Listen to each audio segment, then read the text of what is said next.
Our next speaker is Dr. Larry Purcell. Larry kind of give us a little insight on what happened this year on how the heat affected the soybeans and some of the other conditions.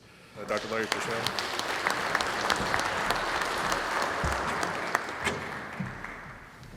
Thank you, Jeremy. It's a pleasure to be here today. I'd like to express my appreciation to Jeremy and others for the invitation to speak. I'd also like to express my appreciation to the Soybean Board and for the farmers here for supporting some of the research that I'll be sharing with you today. Jeremy asked me to speak a little bit about soybean stress and how it affected the plant, and specifically how it affected not only yield but also seed number and seed size. So that's going to be kind of the focus of the talk that I'll be giving this morning.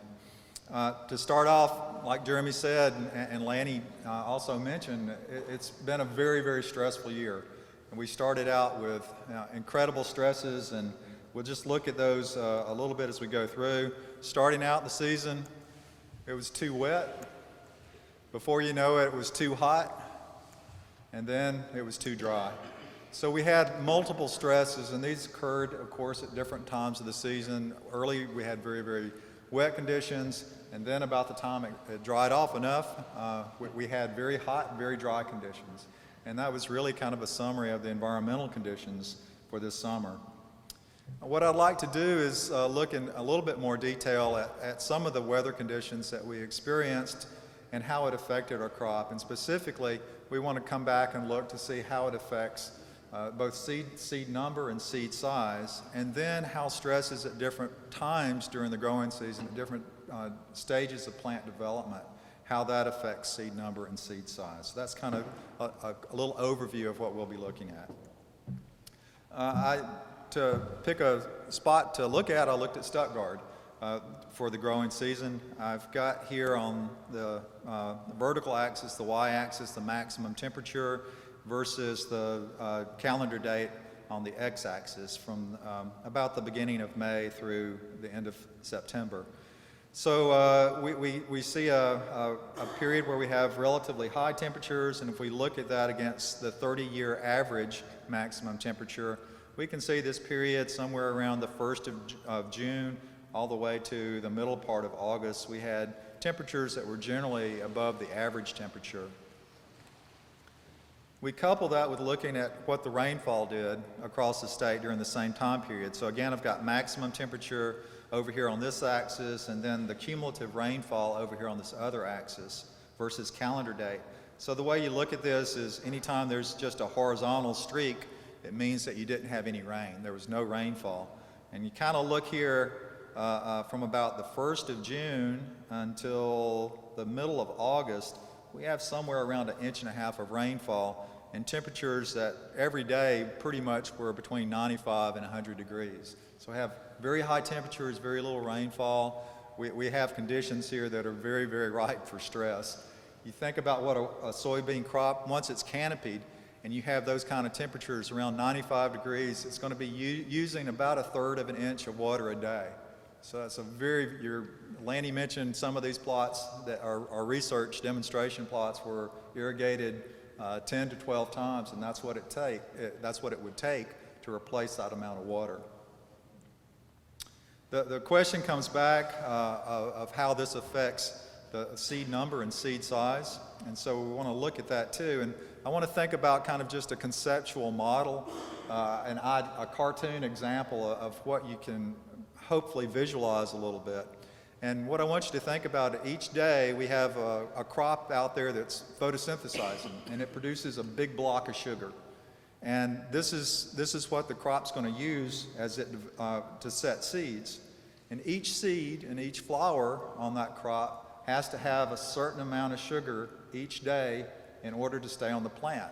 And if it doesn't get that amount of sugar, it'll fall off, it'll abort. So you can think about this big block of sugar that the plant needs every day, that it produces every day, and that's going to be reduced. It's going to be reduced by high temperatures. Temperature stress will, even though if you have plenty of water, will reduce how much crop mass, how much sugar it produces each day by about 25% once the temperatures are above 95 degrees. And of course, drought will reduce the size of this big block of sugar. The more intense the drought is, the smaller and smaller block of sugar you have, and that will cause the number of seeds that are able to stay on the plant to decrease. So these two things together, the amount of sugar that's produced each day and the amount of sugar that's needed by each seed, that sets the seed number. These two things together. The other really important part of what determines yield is how long during the growing season you're able to continue to produce this block of sugar every day. And so that determines the duration of the seed fill period. And if you're unable to, if stress for some reason during the season causes you to not produce this size sugar that the seeds need, you end up basically taking vegetative material from the plant and breaking that down to supply the seed. So the plant essentially self-destructs. So the seed number and the seed size together end up with what determines yield. The soybean plant, as I'm sure you all know, when you pull the plant back and it's got plenty of water and it's at R2 growth stage, it's just absolutely covered with flowers. But it actually, under the best of conditions, it will abort or lose about 80% of those, even the best of conditions. So when you're under stress conditions, this proportion goes down considerably more. A large number of young pods also abort. And under stress, of course, more flowers and pods will abort as well. After a pod's reached about the mid-5 growth stage, it's no longer susceptible to abortion. So once that seed in the pod is about 1/8 of an inch long, it's very unlikely that it will abort. So I put together this little chart to kind of summarize some of these ideas. Pods and flowers will abort when stress occurs before R5. And if stressful conditions continue throughout the rest of the reproductive stages, there'll be very low yields and few seed. But if you have an improvement after mid-R5, what often happens is you'll have very few seed, but the seeds will be very, very large, and senescence will be delayed. And sometimes plants, even when you have this kind of recovery period after a stress period, plants will begin to flower again and set new pods. When stress occurs after R5, the pods usually won't abort if the seed is greater than about 1/8 of an inch. The seed growth in that case is then supported by materials that are stored in the leaves. And this causes the plant to senesce early. And at maturity, you can expect the seeds to be very small. So I want to run through some examples from experiments we had this past year. These were done at the main experiment station in Fayetteville. And one of the things that we actually had at Fayetteville this year, which is very unusual from most years, is we had actually hotter conditions than many parts of the Delta. So again, we're looking at the maximum temperature over here on the vertical scale versus the calendar day on the x-axis. And I'm plotting again the 30-year average here. And you can see from about the 10th of June or so all the way to the 1st of September, we have every day above 90 degrees. We actually had about a week period here where the temperatures were approaching 110 or 112 degrees. In this graph, I'm looking again at the maximum temperature, and over on this axis is this cumulative rainfall here. So we're seeing this very long horizontal period here, which means we had little or no rain from around the last week in May until the first week in August.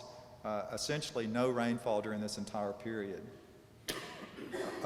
In the next few graphs, I want to look to see how these different temperature regimes affected 3 different maturity groups.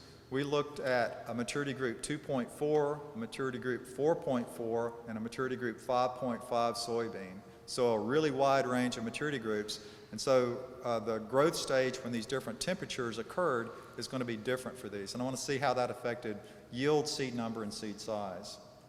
So first, let's look at the 2.4. We ended up flowering here around the 1st of July, reaching R2 growth stage, reaching R5 sometime around the 25th of July. And during this time period, you see that the temperatures were very high. These were maximum temperatures of close to 100 degrees. The period between R5 and R6 is when we had this really high temperature spike reaching 110, 112 degrees. By the time the plants reached R6, we were beginning to cool down. After that, reached R7 very soon after that. And to look to see how this affected yields, our yields under irrigated conditions were only 31 bushels per acre. We've had quite a bit of experience growing mid-maturity groups 2 in a variety of conditions under well-irrigated conditions when we've managed these well. These essentially yield as well as our maturity group 4s and 5 soybeans when they're planted in narrow rows. Under non-irrigated conditions, yields were very low, 14 bushels per acre. One of the things that we ended up doing, if you look at the non-irrigated, we had very, very small seed, 3,100 seed per pound, and of course a relatively low seed number, 2.6 compared to 5.1 million seeds per acre. If we now move that to a maturity group 4.3 soybean, our flowering date, of course, is delayed. We're now looking around the 1st of July. The R5 period here is occurring around the 1st of August. We still have very, very high temperatures during this time period, with the peak temperature spikes occurring close to just before the R5 growth stage. During the R6 period, we see a slight decrease in temperature, and then cooler temperatures after R6. Our yields for the maturity group, this is a 4.3. I think I said 4.4 before. Our yields for this maturity group 4.3 were 62 bushels per acre under irrigated condition. This is a relatively large seeded soybean to begin with, about 2,200 seed per pound. Under non-irrigated conditions, we're still looking at very low yields, 22 bushels per acre. You'll notice that the seed size on this is also still decreased compared to the irrigated control. And now we're moving to the 5.5 maturity group. A little later flowering date, around the 15th of July, and we're reaching the R5 growth stage now around the 25th of August. What you'll see is that this heat temperature stress period occurred during this flowering period and just before R5. After R5, temperatures cooled off quite a bit. 100 degrees feels pretty good once it's been 110. First time I've ever experienced that. 100 degrees actually felt good after that. But we're now down here in the mid-90s, reaching R6 here. So this period between R5 and R6 was considerably cooler. When we look at our yields under irrigated conditions, 54 bushels per acre. Our seed size, 2,800 for our irrigated conditions. Non-irrigated conditions, very low yields, 19. But what you'll see is that we actually had an increase in seed size for our non-irrigated beans. And that goes back to we decreased our seed number during that very hot period between R2 and R5. And then after R5, we had much cooler temperatures, conditions improved, and the plant was able to make larger seed because seed numbers had decreased. Well, I've focused primarily so far on looking at temperature and a little bit on drought, but there's other stresses that affect soybean seed number and seed size as well, and the overall stress conditions. So drought and heat we've already mentioned, but also there are a lot of diseases that causes plants to be stressed. Charcoal rot, for one, we usually think about as something that occurs very often with drought. A lot of other soybean diseases put the plant under stress and may cause similar type effects that we see sometimes with these other conditions. Defoliation, including insects and hail. If you defoliate a plant at different growth stages, we certainly know that has a big effect on how it affects yield. We decrease the amount of sugar that crop is able to make, and that affects the ability of the plant to produce seed and to fill the seed. And pod feeding insects, stink bugs in particular, cause direct damage to the seed and may cause abortion directly. This is a picture John Roop sent me. John, was this near Wiener? This was near Kaiser, Arkansas. This is an entire field, and you look out here, and maybe 15% of the plants where most of the plants are mature, about 15% or so of the plants, 20% of the plants are still very green. The final analysis of what caused this, we're unsure of at this time, but it's a very unusual condition, and you may have seen this, but to see it over an entire field like this is rather unusual. And you may have heard people refer to as green bean syndrome, but this is a very large field that is exhibiting this. This is a field, an experimental field. Right along here are irrigation risers, and on the other side, irrigation risers.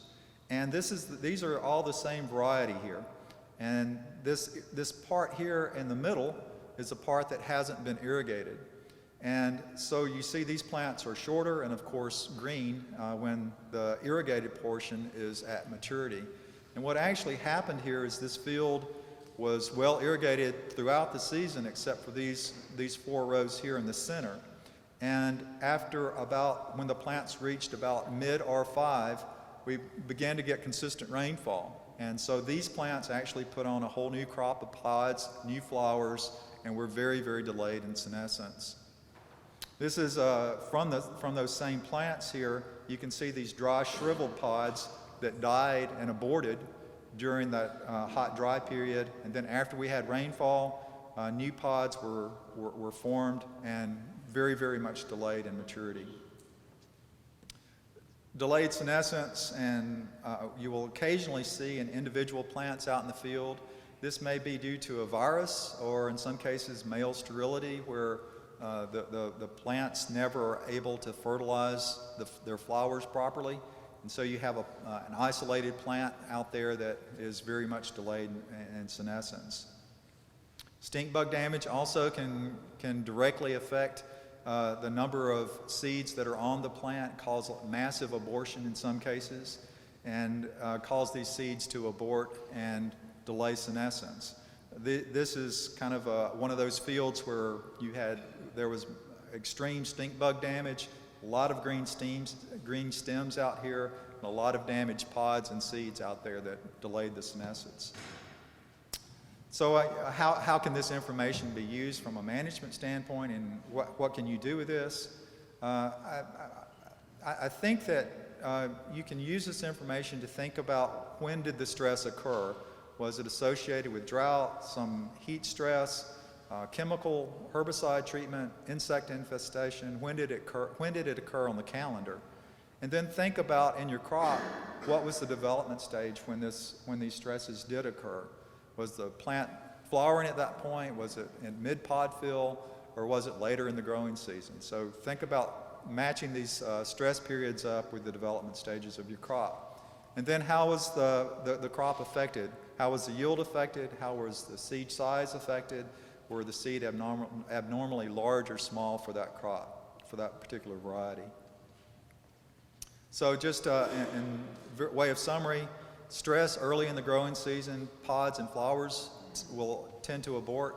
Stress late during reproductive development will result in early senescence and small seed. Few pods and active leaves result in large seeds and delayed senescence. And the matching up the dates for the development stages along with management history may be able to help pinpoint problems that occurred during the growing season of that crop. Your Arkansas Soybean Podcast is a production of the University of Arkansas Division of Agriculture and was funded in part by the Arkansas Soybean Promotion Board. For more information on soybean farming in Arkansas, contact your local county extension office.